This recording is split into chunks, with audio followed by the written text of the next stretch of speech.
আজকের রেসিপি সর্ষে পটল। রেসিপিটি চেনা হলেও উপকরণগুলো নতুন। দেখে নিন আজকের রেসিপিটি। নমস্কার বন্ধুরা, মাই সিম্পল লাইফস্টাইল ব্লগে স্বাগত জানাই। প্রথম থেকে শেষ পর্যন্ত রেসিপিটি পুরোটি দেখবেন। প্রথমে কড়াটা হালকা আছে একটু গরম করে দিয়ে দেবো 1 কাপ সর্ষের তেল, ছোটো কাপের 1 কাপ। তেলটা ভালো করে গরম হয়ে গেলে দিয়ে দেবো লম্বা লম্বা করে কাটা, মানে মাঝখান থেকে জাস্ট কেটে নিয়েছি পটলটা। একটু একটু খোসা রেখেছি যাতে পটলগুলো চিমসে না যায়, আর আলুটা ছাড়িয়ে বেশ লম্বা লম্বা করে কেটে নিয়েছি। এখানে আমি 200 পটল আর 200 আলু ব্যবহার করছি। আপনারা পরিমাণ বুঝে এটা বাড়াতে কমাতে পারেন। ভালো করে ভেজে নেওয়ার আগে দিয়ে দেবো 1 চামচ হলুদ গুঁড়ো, দিয়ে ভালো করে এটাকে ভাজতে থাকবো যাতে পটলের যে একটা কাঁচা গন্ধ থাকে সেটা চলে যাবে।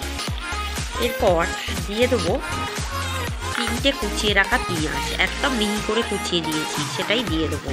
পেঁয়াজটা ভালো করে ভেজে দেবো পটল আলুর সাথে। এরপর দিয়ে দেবো 2টো কেটে রাখা টমেটো, এটাও বেশ লম্বা লম্বা করে কেটে দিয়েছি।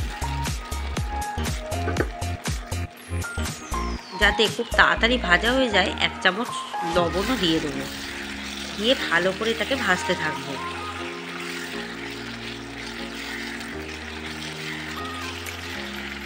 আর এবার দিয়ে দেবো 1 কাপ ছানা, ছানাটাও ভালো করে ভেজে নেব।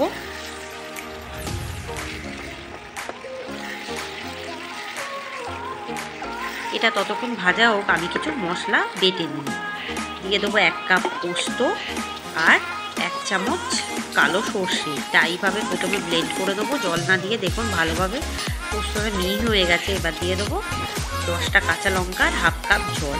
আপনারা ঝালের পরিমাণটা বুঝে দেবেন। দেখুন এদিকে বাটাও হয়ে গেছে আমার, আর এদিকে কিন্তু ভাজাও হয়ে গেছে, আর টমেটোটা গলেও গেছে। আমি কিন্তু খুন্তির সাহায্যে একটু টমেটোটা স্ম্যাশ করে দিচ্ছি।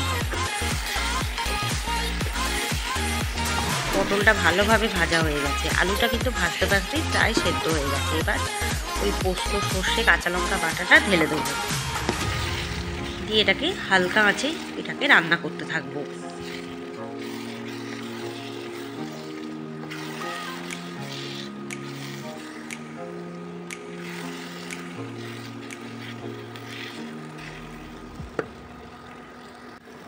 আর ভালো করে এটাকে কষাতে থাকবো হালকা আঁচে, যতক্ষণ না এটা কষানো হয়, যতক্ষণ না তেল না ছাড়ে আমি কিন্তু এটাকে কষাতে থাকবো। কষানো প্রায় হয়ে গেছে। যে বাটিতে মশলা করেছি সেই বাটিরই 1/2 কাপ জল আমি কিন্তু এখানে অ্যাড করব।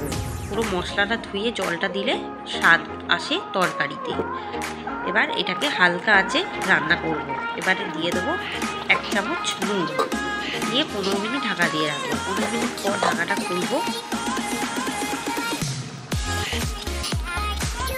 পটল আলুটা একটু উল্টে পাল্টে দেবো, আর ওপর থেকে একটু ধনেপাতা কুচিও ছড়িয়ে দেবো।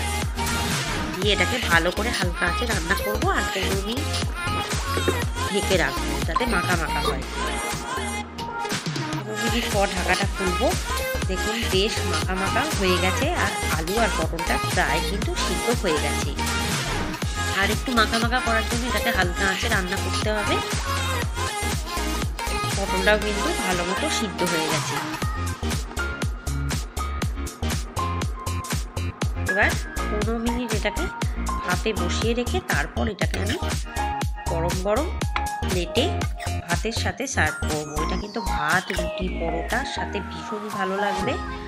যারা পটল খেতে পছন্দ করেন না তারাও খাবেন চেটে পুটে। রেসিপিটি কিন্তু অবশ্যই বানাবেন, আর ঝালের পরিমাণটা একটু বুঝে দেবেন। যেহেতু আমি ঝাল খেতে ভালোবাসি তাই জন্য কিন্তু আমি লঙ্কার পরিমাণটা একটু বেশি দিয়েছি, আপনারা বুঝে দেবেন। আর পারলে একটু চিনিও অ্যাড করতে পারেন যদি আপনাদের মনে হয়। উপর থেকে একটু ধনেপাতা কুচি ছড়িয়ে দেবো। ব্যাস রেডি রেসিপিটি। আশা করি রেসিপিটি আপনাদের এনজয় করবে। আর আগামী দিনে অনেক রেসিপি আসছে, আমার চ্যানেলে চোখ রাখুন। চ্যানেলটিকে সাবস্ক্রাইব করে এগিয়ে নিয়ে যান।